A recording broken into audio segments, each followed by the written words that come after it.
Բարև ձեզ բարեկամներ,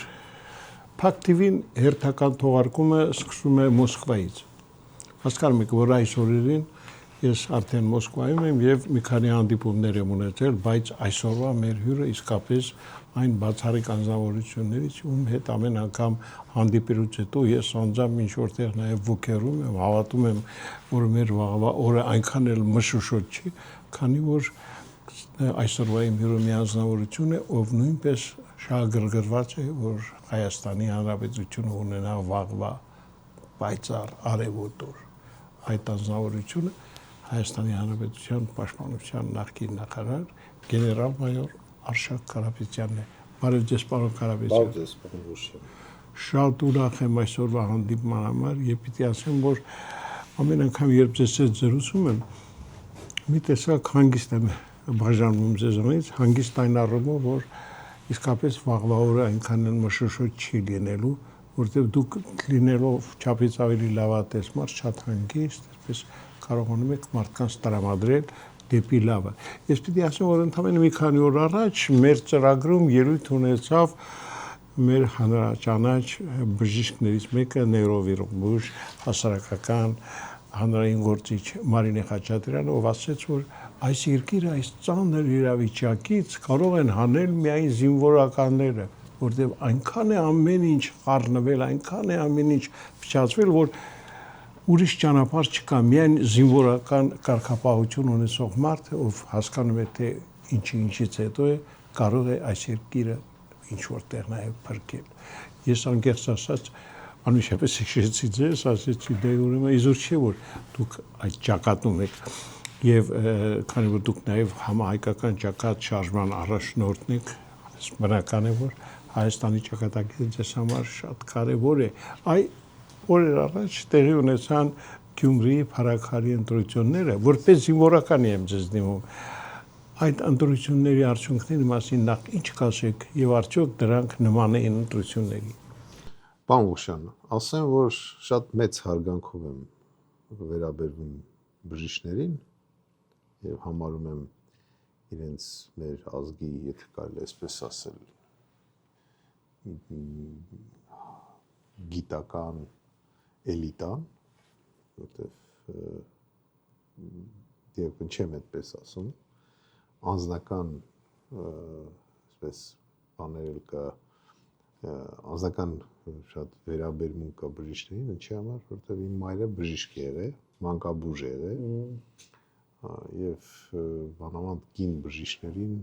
մեծ համակրանքով եմ վերաբերվում։ Ինչ վերաբերվում է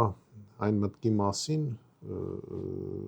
ճիշտ ասած, ես հենց այդ մտքի հետ համաձայնվելով եւ հասկանալով եմ մտել քաղաքականության մեջ։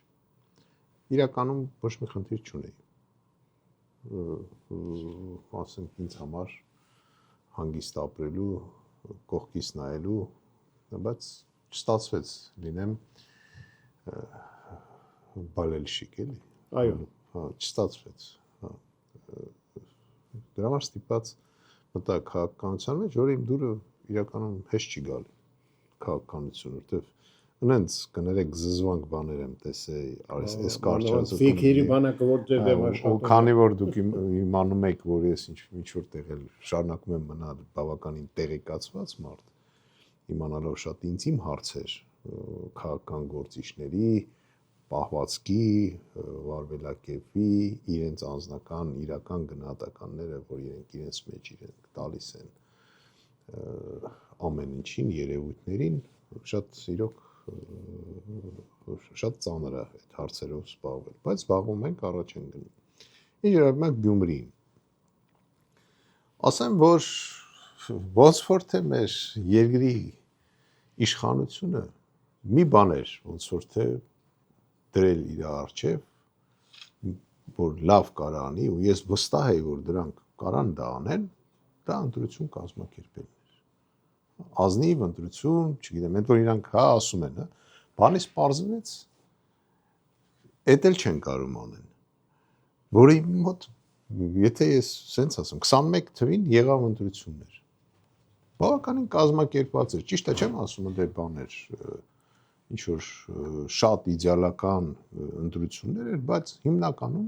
բավականին լավ կազմակերպված օրենքի դաշտում ընտրություններ էր։ Գյումրի ընտրությունները խայտառակություն էր։ Խոսքը գնում է կազմակերպման մասին։ Խոսքը գնում է այն ամեն ինչ կատարվում, ինչ որ մենք տեսանք, ինչա կատարվում Գյումրիում։ Հարբած իր զինվորական լեզվով ասեմ անձնակազմը։ Կիրառեցին ամեն ինչ։ Ձերբակալումներ ընտրությունների օրերին։ Ընտրությունների օրերին շանտաժներ։ Տեղեկություններ կա, որ, չգիտեմ, դրսից մարդիկ բերեցին։ Ի վերջո, ի սկզբանե պարտված էին, որովհետև իրենց տեխնացուն հեչ կապ չուներ ԿՊ-ի հետ։ Իրանք ի սկզբանե ճանաչեցին իրենց պարտությունը։ Բոլոր իմ իմացած, ասպես ասեմ, տեղեկությունները, բոլոր նախարարները, փոխնախարարները, որոնք ինչ որ ձևի կապ ունեին Գյումրիի հետ, նույնիսկ նախկին նախկին, սաղ լցված էին Գյումրի։ Ինձ զանգեցին Գյումրից, ասին պատկերացնում եք Գյումրիում պրոբկա է։ Ահա։ Դուք պատկերացրեք ինչ խայտառակություն է, բարդակ։ Էդ էլ չեն կարող անել։ Ոնց որ թե իրանց մասնագիտացված են, էլ այդքան ընտրություններ են անցել եւ այլ։ Էդ էլ չեն կարող անել։ Բացի դրանից, իմ գնահատականը որպես մասնագետի եմ ասում, որպես հետախուզության պետի։ Ուսումնասիրելով այն ինչ որ տեղի ունեցավ Գյումրիում, ես կարամ ասեմ, Գյումրիում քաղաքական ընտրությունները, քաղաքապետի ընտրությունները հիշեցնում էին 21 թվականի Հայաստանի ընտրությունները։ Նույն դեմքերը, նույն դաշտում, քաղաքական դաշտում խաղացողները, եթե սենց այսպես նայենք, Գյումրին մոտավորապես 5 տարի հետ է մնացել, թող չնեղանան ինձնից գյումրեցիք, այդ առումով։ Եվ ինչ ենք ստանում, տեսնում ենք այն, ինչ որ միշտ տեղի է ունեցել բոլոր ընտրությունների ժամանակ Հայաստանի Հանրապետություն։ Պաշտոնի արևտուր, ամոթ էլ չեն անում։ Միշտ ասած, մի մարդ, ես չեմ ճանաչում այդ մարդուն, մի մարդ հայտարարեց, որ եթե ինքը ընդդիմությունը, եթե պիտի կոալիցիա կազմի, եթե իր ձայները քիչ կլինի, ինքը կմիանա ցանկացած հաղթող ընդդիմության, կարծեմ Վարդան Ղուկասյանն էր։ Այո։ Չեմ ճանաչում այդ մարդուն, չեմ ուզում գնահատական տամ, գիտեմ, որ նախկին քաղաքապետն է, մի քիչ ավել բաներ գիտեմ, հա, բայց առիթ չեմ ունեցել, չեմ ճանաչում։ Մնացածը արևտրական են, գաղափար չկա։ Ես դրանից եմ ցավում։ Իմիջիայլոց ոչ էլ իշխանության մոտ գաղափար չկա։ Այդ Գյումրիի, ասեն, քաղաքապետը ընտրվեց ինչ որ մեկին ընտրեցին, կապ չունի ով, ի՞նչ է փոխում։ Այդ Գյումրին սարքեցին, թե իշխանությունը, թե այս ընդդիմություն կոչեցյալը, ինչ որ մի սիմվոլ սարքեցին, ու այդ սիմվոլի համար գլուխները ջարդելով գնացին, սկսին երկու կողմները սկսին օրենքներ խախտել, սկսին իրար սպառնալ, ձերբակալել եւ այլն։ Չեմ հասկանում։ Ես կասեմ, որ իշխանությունը փորձելով ձեռք բերել տակտիկական հաղթանակ, ինքը կրեց ստրատեգիական պարտություն։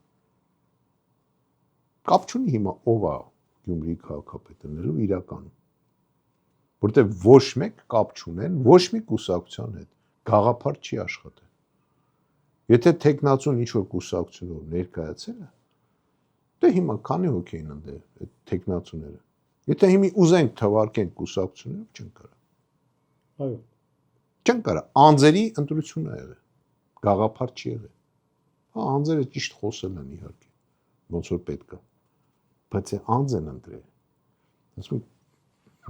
բան չեն ընտրել, կուսակցություն չեն ընտրել, եթե կուսակցություն չեն ընտրել, կամ քաղաքական ուժ չեն ընտրել, ուրեմն գաղափար չեն ընտրել։ Այ դա է, որ դրանով է, երբ որ ազգը ընտրում է, ասենք, քաղաքական ուժ, ինքը ընտրում է գաղափար։ Այդ ազգը իր գոյատևումը ինստինկտիվ պաշտպանում է։ Եթե մենք ընտրում ենք անձի, հələ այդ անձն էլ, ասենք, չգիտեմ, ինչ ոլորտների ավտորիտետ է, մենք բոլորս խնդրեմ ունենք։ Հասկանում եք, ես դեմ չեմ ոչ մեկին։ Ոչ մեկին։ Պարոն Կարապետյան, դե ես պիտի ասեմ, այն որ իշխող ուժը կորցրել է վաղուց վստահությունը ժողովրդի հանդեպ, բոլորից պարզ է, ել չեմ խոսում, որ մարդիկ պարզապես ոչ միայն երես են տեկել, այլ չեն էլ ուզում դրանց անունը լսեն, բայց տեսեք, զզվում են մի բառ։ Լավ բառ, ես կարդում եմ այդ իրանց բանը, դե հասկանալի է։ Հիմա տեսեք, եթե Գյումրիում այդպես էլ անհասկանալի վիճակ էր, բայց փառակարում ԿՊ-ն ջախջախիչ պարտություն կրեց եւ հասկացավ երևի, որ իրենց գնալու ժամանակը վաղուց եկել է։ Գիտեք, փառակարում իմիջալոց ես շնորհավորում եմ այդ տեխնացուին, իրան էլ անձամբ չեմ, բայց ուսումնասիրելով իր անցյալը բան, դուք երևի տեսաք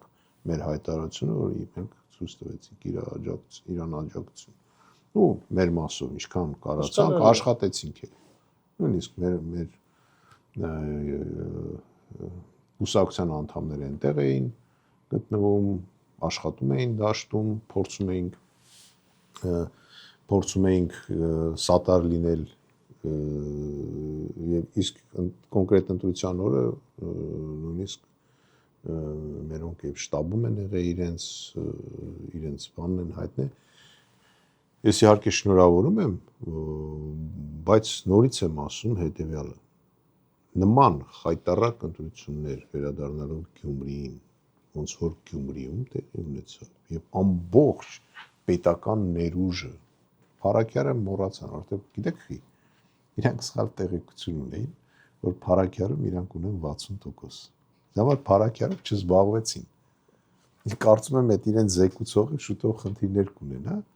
Ես գիտեմ, որ այդ զեկուցը եղել է Նիկոլ Փաշինյանի դեմը, որ Փառաքյարում իրենք 60% ոչ մի խնդիր չունեն։ Դրա համար սա նետվել են Գյումրի, երբ որ նետվել են Գյումրին էլ չեն հաղթել։ Հասկանում եք, այնտեղ էլ պարտվել են, ուշադրություն չեն դարձրել։ Գյումրի հասան որոշ հարփակ լակած։ Դա, հիմա էլ ասում է, տեսակ ասում է, մենք իրական դեմոկրատական երկիր ենք, դրա համար էլ մենք պարտվեցինք։ Այդ դեմոկրատական երկիրը ո՞րն էր, որ դու այդ օրերին մարդկանց ես կալանավորում, կամ այդ օրերին դու զբաղված ես այդ խմած փողոցներով մարդկանց սպառնում եք, չգիտեմ ինչեր եք անում, զանգում եք, ասում եք պետք է գաս ընտրությունների, այն ինչ որ ասում են քրեական գործ են հարուցել, որ ինչ որ զանգել է, չգիտեմ, այդ Վարդան Ղուկասյանը ինչ որ տես բան կարդացել, չգիտեմ ճիշտ է թե չէ, հա, անեկդոտ է։ Իրոք խայտարակություն նկարչության master sport են։ Այն մի հատ բան կա, այս վերջերս դատա եղել, չեմ ուզում անունը տամ, որ ինչ որ ձևի վնաս չհասնեմ։ Դատի ժամանակ վկային կանչում են, գեներալ են դատում։ Դատի ժամանակ վկային կանչում է, դատավորը ասում է, դուք այսպես ցուցմունք եք ստորագրել։ Վկան ասում է, ես այդ քննիչ էլ չեմ տեսել։ Ես ցուցմունք էլ չեմ տվել, քանի որ ինձ ոչ մեկ չի հարցաքննել։ Պատկերացնում եք ինչ է կատարվում մեր երկրում։ Ու ես ճիշտ ասած նորից վերադառնալով այդ մեր քննիչներին զարմացած եմ իրենց վստահության վրա։ Ժողովրդական լեզվով ասած շունը տիրոջ չի ճանաչում։ Պատկերացնում եք քսերոքսը արե բաները այդ ցուցմունքները մարդուն կանչում են ասում է ես քննիչ չեմ տեսել։ Պարոն Կարապետյան, իսկապես վիճակը շատ տխուր է, մենք ճիշտ է այսպես մի տեսակ քնծիծաղով ենք ամեն ինչ մոտենում, բայց իրականում շատ ծանր է վիճակը։ Դուք էլ ինձանից լավ գիտեք, որ այն ինչ այսօր տեղի ունենում Հայաստանում սարսափելի է։ Ալիևն էլ մի քանի օր առաջ հայտարարեց, որ ինքը չի էլ պատրաստում ինչ որ խաղաղության պայմանագիր, ստորագրի համաձայնագիր եւ ասաց, որ մենք դեռ դժգոհ ենք Հայաստանի ներկայացած այդ իրենց պահանջներին ներկայացված բոլոր տեսակի բացատրություններին եւ չենք էլ պատրաստվում, բայց այս իրավիճակում դուք գիտեք, որ ես կարծում եմ դուք մի առիթով եք ասել, որ այսօր շատ վճռական եւ ճակատագրական կարող է լինել Սյունիքի հարցը, այ ի վերջո Սյունիքը այսօր վտանգված է։ Պարոն Ղուշյան, ես այստեղ մի գիտնականների շրջանակներում, երբ որ մեր տարածաշրջանային հարցերն էին քննարկվում, ես ասացի, որ այսօր մեր տարածաշրջանում այնպիսի վիճակ է, որ ով վերահսկում է Սյունիքը, նա վերահսկում է ամբողջ Կովկաս։ Ինձ թվում է պետք չի ապացուցել, բայց իրականությունը դա է։ Դրա համար է Սյունիքի շուրջ նման ասենք ակտիվություն։ Այո, թե Ռուսաստանի Դաշնության, Միացյալ Նահանգների, Իրանի, բոլորի կողմից, Թուրքիան, Ադրբեջանը, այդ մի փոքր կտոր տարածքի վրա, որտեղ նորից եմ կրկնում, ով վերահսկում է Սյունիքը, նա վերահսկում է Կովկասը։ Իմ ասածը վերաբերում է ամբողջ Կովկասին։ Հյուսիսային Կովկասին, չգիտեմ, որ Կովկաս ուզում եք կենտրոնական եւ այլ։ Ամբողջ Կովկասին է վերաբերում։ То есть մենք այսօր կանգնած ենք մի հարցի առջև։ Մեր հարցը գոյատևումն է։ Մեր պետականության պահպանումն է։ Մենք ու ֆիզիկապես այդ տարածաշրջանում մեր տներում, մեր հողի վրա ապրելն է։ Եթե մենք չդիմադրեցինք, բոլորը աշխատելու են իրենց համար։ Բոլորը, ոչ մեկ թող չսպասի, որ նորից եմ ասել, ես միշտ ասել եմ։ Ով ուզում է լինի, եթե դու քեզ չպաշտպանեցիր, չպատրաստվեցիր պաշտպանվելու, ոչ մեկ քեզ ձեռ չի մեկնելու։ Այն, գիտեք, մենք ես մի անգամ այդ օրինակը բերել եմ, երբ որ մենք երիտասարդ էինք, դե մեկ կռիվ էինք, չէ՞ անում։ Կռիվ անելուց, երբ որ հարկ է լինում, ընկերների դեր, չէ՞ կանչում, մենք ընկերներով էինք գնում։ Եթե քեզ էին նեղացրել, միջև դու չխփեիր, ոչ մի ընկեր չէր խփելու։ Ճիշտ եմ չէ՞ ասում։ այո։ Նույնը քաղաքականության մեջ է։ Ում հետ ուզում ես ստրատեգիական պայմանագիր կնքի։ Ում հետ ուզում ես Ամերիկայի Միացյալ Նահանգների հետ, Եվրոպայի ամենաուժեղ երկրների հետ այդպեսին կանեն տեղ։ Կապ չունի։ Պահը եկավ։ Եթե դու չխփիր, չպաշտպանվիր, ոչ մեկ ոչ մի բան չի անել։ Պարզ ասում եմ։ Ու այդ Սյունիքի հարցը բավականին սուր հարց է։ Ինչ վերաբերում է Ալիևին։ Ես երբ եմ ասել, որ մեր հետ ոչ մի բան չի պատրաստվում ստորագրի։ Այս երևի 2 տարի ասում եմ։ Ես հոսա օթից չեմ ասում։ Ինչ ասել եմ եղել է։ Ասել եմ, որ ինքը ամեն ինչ ստորագրելու է, պատրաստ է լինելու ստորագրի։ Ստացվեց։ Այդպես էլ եղավ։ Հերիք չի այդքանը արեց, հիմա մեղադրում արցախցիներին, ասում են չեք կռվել։ Որտեղ Արցախցի հասարակ ժողովուրդը երբեք չի կռվում։ Կռվում է ղեկավարությունը։ Մեր ղեկավարությունը լցրել է տակները, այն խեղճ ժողովուրդը ինչ անի։ Հասկանում եք։ Ուզում եմ ասեմ, որ մեր հետ նորից եմ կրկնում, ոչ մի փաստաթուղթ չի կնքելու։ Մինչև մենք չզբաղեցնենք մեր չհիշենք, կներեք, մեր արժանապատվության մասին եւ մեզ չպահենք արժանապատիվ։ Եթե այդպես չեղավ, դա այդպես է։ Իսկ Ալիևը 2 խնդիր ա լուծում իր համար։ Առաջինը, հայերը պետք են իրեն, ինքը միշտ պետք է սպառնա հայերին, որ կարողանա միշտ լինի իշխանության։ Պատկերացրեք, հայերը չլինեն արդեն այդ հարցը չլինի։ Ինչով է զբաղվելու Ադրբեջանի ժողովուրդ։ Ալիևով։ Էլ ինչ ունի զբաղվելու։ Եվ երկրորդ պատճառը, որ ինքը ինչի չի կնքելու պայմանագիր, որտեղ ինքը գտնում է, որ մենք դիմադրության ունակությունները կորցրել ենք, ինքը ուզում է մաքսիմալ օգուտ ստանա։ Այն ինչ է լավ, բան դելիմիտացիա, դեմարկացիա էին ասում։ Ինչ եղավ, ձենմուն չի ելնում, հողերը տվին։ Բա ուրա։ Հələ մոռացան սա, որ հողերն էլ տվին,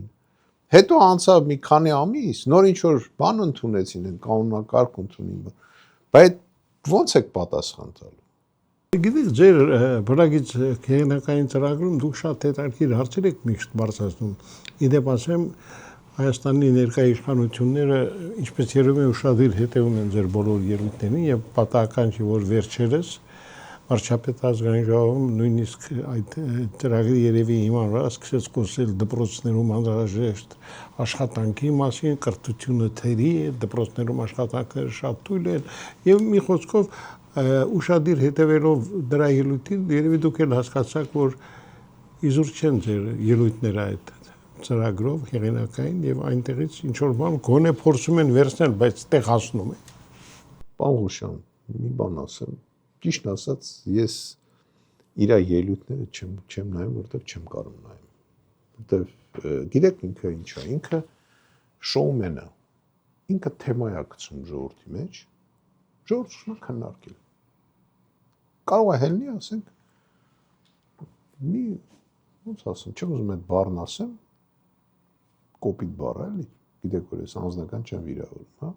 բայց մի հատ նեն խելքից դուրս բան ասի, սաղ սկսենք քննարկել։ Մեկ էլ հաջորդ օրը կարող է ասենք հեծանիվ քշի, հետո կարող է ձվածեղ սարքի, հետո էլի մի հատ աբսուրդ բան ասի, հասկանում եք, ինչ որ մեր պատմությանը վերաբերվող, եղերնուն վերաբերվող, գցում է ժողովրդի մեջ, մենք սաղը սկսում ենք քննադատել։ Եթե ինքը մեր բնագից հաղորդումը նայում է, եթե այդտեղ մենք ինչ որ բան ենք հուշում, ես ուրախ եմ։ Ի վերջո մենք պաշտոնի կռիվ չենք անում, մենք ուզում ենք իրենց հեռացնենք մի պատճառով, որտեղ ես տեսնում եմ, որ իրենք չեն կարող երկիրը ղեկավարել։ Ես մի անգամ դա ասել եմ, հələ միջև իր վարչապետ դառնալը իր երեսին։ Ես բոլոր ղեկավարների երեսին, եթե շանս եմ ունեցել, ասել եմ այն ինչ որ գտել եմ ճիշտ։ Իրան էլ եմ ասել դա։ Որ ինքը չի կարող երկիր ղեկավարել։ Ու ինչքան շուտ գնա, չնայած արդեն ուշ է։ Այն 23 թվականին, որ ես իրան ասեցի, ինքը եթե գնար, ինքը ինչ որ շանսեր ուներ, ինչ որ ձևի պրծներ։ Հիմա բացարձակ շանս չունի։ Ինչ որ իր այդ ելույթի, ճիշտ ասած, ես չեմ նայ այդ ելույթը, բայց ինձ պատմել են այդ ելույթի մասին, որ ինքը ասել է, այնտեղ կադրեր չունենք, գրագետ, դպրոցների վիճակետ, մասնագետներ չունենք, չգիտեմ ինչ չունենք, եւ այլ։ Բայց կներեք 7 տարի դուք իշխանության եք։ 7 տարի։ Ինչքան է դպրոցը ավարտելուց հետո 4 տարի է, չէ՞, պետք կարծեմ այդ ինստիտուտը ավարտել։ Այո։ Մյուս տարին հիմա 8։ Դուք կարեք 2 սերունդ ուսուցիչ պատրաստեիք։ Բա ով պիտի զբաղվի կադրերով։ Կներեք, պարոն Ղուշյան, հո դուք չեք զբաղվել։ Դա ձեր պարտականությունների մեջ չի մտնում։ Ինքը թողես ամեն օր ասի սրա ձեռից էս առանք, իրան դրել է բանի տեղ են, բոբո ձաձայի տեղ։ Ինքը բանի դատախազին ասենք կանչի կառավարության նիստին, ինչ իրավունք ունի։ Գիտեք, միակ երկիրն ենք, միակ պարլամենտական երկիրն ենք աշխարհում, որ ոչ թե պարլամենտն է նշանակում վարչապետ, վարչապետն է նշանակում պարլամենտ։ Այն դեպքում, որ պարլամենտը մեր մոտ գերագույն իշխանությունն է։ Քանի որ մենք այդ երկիրն, միակ երկիրն ենք աշխարհում։ Դրա համար բարդակ է։ Ինքն էլ անգրագետ։ Իսկ կներեք, բոլոր համարյա երկրներում աշխարհում կա օրենք, որ անգրագետ մարդը չի կարող զբաղեցնել երկրի ղեկավարի պաշտոն։ Իհարկե, տեսեք, դուք այդ դույն բնագծում շատ հետաքրքիր փաստեր եք բերում նաև այն մասին, որ Հայաստանի Հանրապետության բնակչությունը պետք է ունենա սոցիալական միասնական փաթեթ։ Ես ուզում եմ, որ դուք բացեք փակագծերը, ինչ նկատի ունեք։ Գիտեք, սոցիալական փաթեթը դա այն շոշափելի, հա, պրոդուկտն է, լավ բառ է, էլի, շոշափելի պրոդուկտն է, որ քաղաքացին շոշափ ստանալով պետք է զգա, որ ինքը Հայաստանի Հանրապետության քաղաքացի է։ Այդ սոցիալական փաթեթը ինքը ապահովի առաջնահերթ իր անձնական անվտանգությունը, թե արտաքին ուժերից, թե ներսում, որ չգան իր վրա, այսպես մի հատ քննիչ թուղթ նկարի, ասի այսօրվանից դու հանցագործ ես, ու տանի բերի, տանեն նստացնեն 3 ամիս, զինվորականը որ ասենք ինչ որ ձևի չի կարողանում խնդիրը կատարի, իրան տանում, ասենք, իրանից հարցնում են, հա, շատ այսօրվա պայմաններում դատում են։ Բայց այդ քննիչները քիչ են դատում։ Մարդը 3 տարի նստել է, հետո դուս եկի, աս արդարացրել են։ Բայց այդ մարդը 3 տարին դեռ նստել է, քիչ են դատում։ Սոցիալական փաթեթը այդ բաներից մարդկանց այդ թվում պիտի պաշտպանի։ Սոցիալական փաթեթը պիտի ապահովի իր օրվա քաղաքացու օրվա կարիքները։ Ոչ թե ինչ որ մի հատ այնտեղ, չգիտեմ, ինչ զամբյուղ գրեն մեջը, դնեն վիճեն մի ձուլնի, թե երկու ձուլնի։ Ասենք դրա մասին չի խոսքը, հա։ Խոսքը նրա մասին է, որ այդ մարդը պետքա ապահով լինի եւ ապահովագրած լինի իր կյանքը։ Ինքը պետք է ստանա անվճար բժշկական սպասարկում։ Ու գիտեք, չեմ ասում մասնավոր բժշկությունը փակել, չէ, եթե չի ուզում, թող գնա մասնավորի մոտ, բայց եթե չի կարում, ինքը պետք է ստանա, ինչ է նշանակում, չգիտեմ, ասում են, գիտեք, այդ սիրտը որ բան են անում, ասում են 2 կլապանա մեզնից, մնացածը քեզնից։ Ոնց։ Աբսուրդ է։ Աբսուրդ է։ Դե ապահովես այդ մարդու կյանքը։ Ով պետք է գա, բայց այն մնացած կլապանների այդ ստենդերը որտես վերցնի։ Չէ՞ որ այդ սիրտը 2 կլապան չունի։ Դե ապահովես ամբողջը։ Ոնց կարաս, եթե մեքենան ասենք կներեք պահանջում է մոտորը փոխել, բանը մոտորը փոխելու դու դնես մոտորը կիսա ռեմոնտ անես։ Այդ մեքենան չի գնալու, չէ։ Մարդը պետք է լինի ապահով։ Կրթությունը պետք է ստանա։ Դպրոցականը պարտադիր, մեր գաղափարախոսության մեջ, եթե չի ընդունում բարձրագույն, ինչ պատճառներով, չի ընդունում բարձրագույն կրթություն ստանա, ուրեմն մասնագիտականը պետք է լինի այդ թվում պարտադիր։ Դպրոցը ինքը ավարտեց, դպրոց։ Ինքը պետք է ստանա մասնագիտություն։ Ինքը պետք է պատրաստ լինի ապրի։ Եթե նա մասնագիտություն չունի, դպրոցից դուրս եկավ, ու ոչ մի մասնագիտություն չունի այդ մարդը, ինքը ինչ է, ինքը կամ պետք է գող դառնա, կամ բոմժ դառնա, կներեք խոսքերից համար։ Իսկ մենք այդքան շատ չենք, մենք ինչ պրոբլեմ ունենք, մարդկանց մասնագիտացնենք։ Ուզում եմ ասեմ, այդ փաթեթը բավականին մեծ է, ու մենք մեր մոտ ռեալ է, ես ճիշտ ասած չեմ ուզում շատ բաներ բացեմ, օրինակ մենք ընդ ունիկալ մտքեր ունենք կապված հարկային դաշտի, ու աստիճանաբար տարիների ընթացքում մենք բերելու ենք նրան, որ ֆիզիկական անձը, օրինակ, ուզում ենք բերենք դրան, որ հարկ չմուծի։ Ֆիզիկական անձը, խոսք չէ թվում իրավաբանական անձերի մասին, բայց դրա համար մենք պետք է զարգացնենք արտաբանը, տնտեսությունը, վստիգանք դրան։ Ես պիտի ասեմ, որ ձեր գլխավորած կառույցը դուք էլ անձամբ շատ շահագրգռված եք ժողովրդական աշխարհազորից ստեղծման եւ ովքեր իմիջիալուց կարող են անդամագրվել այդ կառույցին։ Մեր մոտ այդ աշխարհազորը մենք հավաքում ենք նրա համար, որ հարկ եղած դեպքում չգանք անակնկալի, որ մեր երկրի ղեկավարությունը ոտքի կանգնի եւ իմանանք, որ փախել է, հիշում եք այն մի հատ կինո կար, չէ՞, որ ասում է հայդա նվագախմբի հայդա դեպի ուր, չգիտեմ, հայդա Փարիզ, հա։ Մենք այդ բանը ոնց էր դրա համար են այդքան Ֆրանսիայի հետ մտերմություն անում։ Լավ ուսումնասիրել։ Հա, լավ ուսումնասիրել։ Մենք այդտենց անակնկալի չգանք։ Մենք կարողանանք պաշտպանվենք։ Եվ այնտեղ կարան հիմնականը իհարկե մենք ուզում ենք, որ զինվորական անցյալով մարդիկ լինեն, բայց եթե կան քաղաքացիներ, սպորտսմեններ, առողջ մարդիկ, որոնք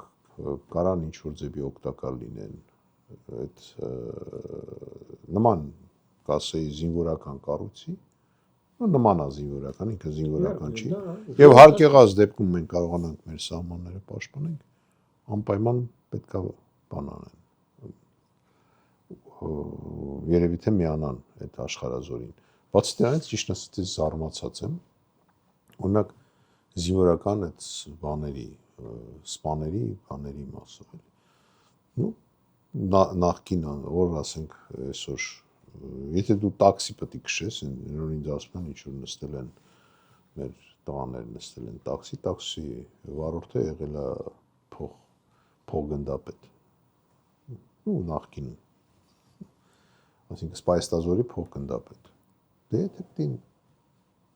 կարում ես դա անես, ցանկացած աշխատանք պատվավոր, չնայած ես գտնում եմ, որ չպետք է փոխգնդապետը այն վիճակի լինի, որ տաքսի քշի, որ տուն պահի։ Հա, ինչ սումա նման մարդիկ ավելի լավագան մեր մոտ պայքարեն, որ մենք այդ սոցիալական փաթեթը կարողանանք ապահովենք, որ զինվորականը ստանա պատվավոր թոշակ։ Դպրոցի դասատուն բարձրատրվի եւ ստանա թոշակ նորմալ, որ գա այդ ծանր աշխատանքը դա դուք ամեն մարդ չի երեխաների համար, որ երեխաների հետ կարա աշխատի, ու հետո դա շատ բան ծանր աշխատանք է։ Ես ես ասում մի հատ չեմ ուզում անունտամ, մի հատ բարեկամ ունեինք ուսուցիչ, ну մոտիկ բարեկամ, էլի։ Դպրոցի դասատու էր։ Մտավ ավտոբուս, ասես նստեք։ Ուզում ասեմ, դա իրոք հոգեպես, ճիշտ է, ծիծաղելի է, բայց իրոք հոգեպես, ինքը եկավ պատմեց մեզ, ինքն էլ էր ծիծաղում, էլի, դրա համար եմ պատմում։ Իներցիայի ուժը։ Ասում մտավ ավտոբուս, ասի նստեք։ Գիտեր դասարան էր մտել։ Ուզում ասեմ, դա ну առաջին այդ մարդու նվիրվածությունը իր գործին, ու երկրորդը այդ բանը, ասենք հոգեկան այդ ծանր ճնշման տակ գտնվելը, չէ՞ որ երեխայա պատասխանատվությունա, ну ինչ որտեղ էլ երեխաներ կան, տարբեր երեխաներ են լինում եւ այլ եւ այլ։ Ոնց կարելի է այդ մարդկանց նորմալ չվարձատրել։ Ոնց կարող է այսպես ասեմ Երևանի կենտրոնում կներեք դուբինկայով մանեկողը ավելի շատ գումար ստանա, քան խրամատում նստած զինվորը։ Ոնց կարա այդպես բան լինի։ Ոնց կարա։ Բայց կա, այդպես բան կա։ Ես ասում ոչ մեկի հասցեին չեմ խոսում։ Հասկանալի է։ Ոչ մեկի, թող սաղը լավ ապրեն։ Ես չեմ ասում հիմա նրա ձեռից փողը վերցեք, նրան տվեք, չէ։ Դա չեմ ասում։ Ոնց կարա ասենք 30 տարի, 33 տարի, 34 տարի ծառայած գեներալը ստանա 250,000 դրամ թոշակ, հա։ Դատախազության փոխգնդապետը ստանա 400,000։ Բացատրեք։ Բացատրեք։ Չեմ ասում այդ մարդը ված ստանա։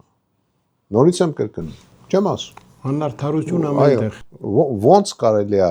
նման շեշտեր դնել։ Դե դրա համար էլ տրուպկեն բարձրացնում է դատախազին ասում է սա վրա գործառույցի, նրա վրա գործառույցի։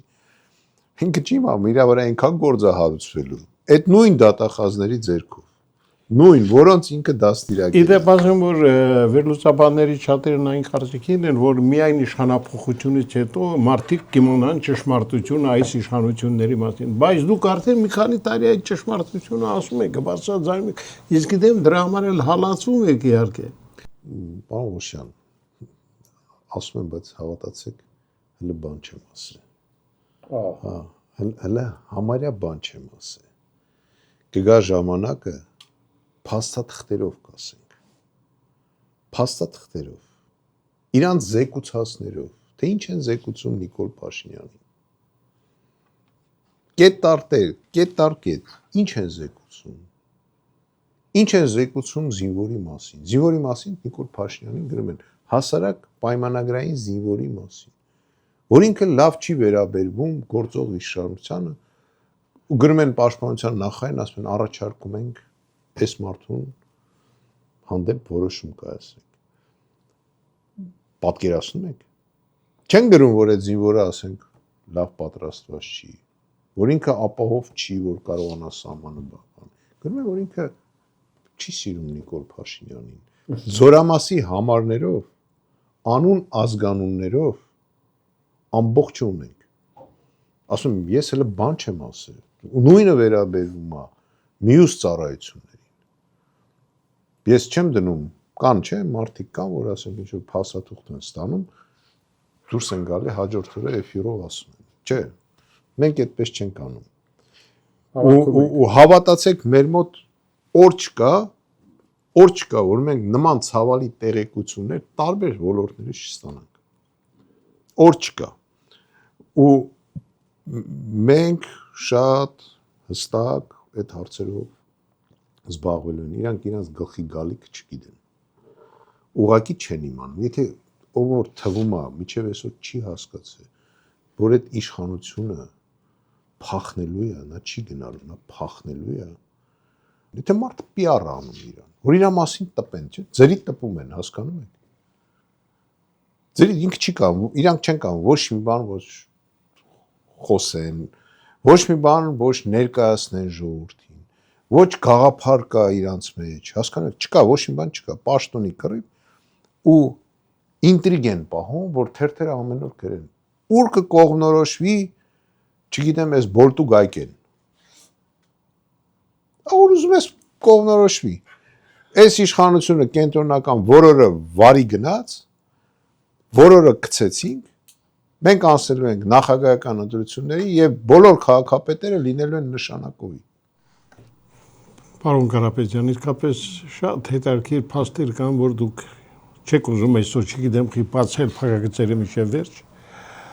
բայց ես ուզում եմ դիմել մեր հեռուստադիտողներին ասելով, սիրելի բարեկամներ, իսկապես այն տեղեկատվությունը, որ ունի Արշակ Կարապետյանը, շատ այսպես մեծածավալ է, շատ հարուստ եւ ես քանի որ փոքր ավելի ձեզանից տեղեկացված եմ, իսկապես եթե փակագծերը բացվեն, կլինեն մարդիկ, որ կարող են անգամ խելագարվել, հավատացիք, այնպիսի անարդարություններ, այնպիսի հանցագործություններ, հանցանքներ, որ կատարվում են մեր երկրում, պարզապես զարմանալի է, որ այդ ամենը կարողանում են մարդիկ այսպես հանդուրժել։ Պարոն Կարապետյան, ես շնորհակալ եմ ձեզանից, որ դուք միշտ մեր կողքին եք, միշտ այդպես բաց եք, թափանցիկ ազատ եւ պայմանավորվենք այսօր մեր հանդիպումների ժամանակ սկզբունքը պահենք, բայց մի փոքր ավելի շատ բացենք փակագծերը, որտեղ ժամանակն է, որ մեր ունկնդիրն էլ հասկանա։ Որպես նորից մասնագետ եմ ասում, տեղեկությունը օգտագործելիս ոչ թե օգտագործում են նրա համար, որ դու բոլորին թվաս, որ դու ամեն ինչ գիտես, ու դրանով այդ տեղեկությունը կրակես եւ վերջանա։ Չէ, տեղեկությունը պետք է օգտագործել ի նպաստ մեր երկրի, կոնկրետ եթե մեր մասին է խոսքը, մեր երկրի այդ պահը կգա, երբ որ մենք տեսնենք, որ դա օգտագործելով մենք ստանում ենք արդյունք, մենք անպայման այդ պահին դա կանենք։ Հակառակ դեպքում ափսոս է, մենք հիմա սա տարածենք։ Ուղղակի ափսոս է, որտեվ ես նորից եմ ասում, ես սովոր չեմ, այսպես ուղղակի դնեմ PR անեմ, որ ասենք, ասեցինք, այս Նիկոլը էլի ինչ որ մի բան արել է։ Եթե դա բան չի փոխելու այս պահին, ինչի ասենք։ Իսկ կգա պահը, երբ որ մենք կասենք ու ինքն դեից կթռնի։ Եվ ժողովուրդը այդ ժամանակ կտեսնի դա։ Գործողությունը կանենք այդ տեղեկության ֆոնի վրա։ Հասկանալի է, պարոն Կարապետյան, ես ակամայից նորից հիշեցի Մարինա Խաչատրյանին, ով ասաց, որ այս երկիրը այնպիսի սարսափելի վիճակում է, որ միայն զինվորականները կարող են գալ ինչ-որ բան շտկեն։ Երբ դուք էլ հասկացաք, թե ինչ նկատի ուներ Մարինա Խաչատրյանը։ Հուսանք, որ այդ լավ օրերը սարերի ետևում չեն։ Շնորհակալ եմ։ Սիրելի բարեկամներ, Հայաստանի Հանրապետության պաշտպանության նախկին նախարար, համահայկական ճակատշարժման առաջնորդ գեներալ-մայոր Արշակ Կարապետյանն էր այսօր Փակ TV-ում։ Մնացեք լավատես, ցտեսություն։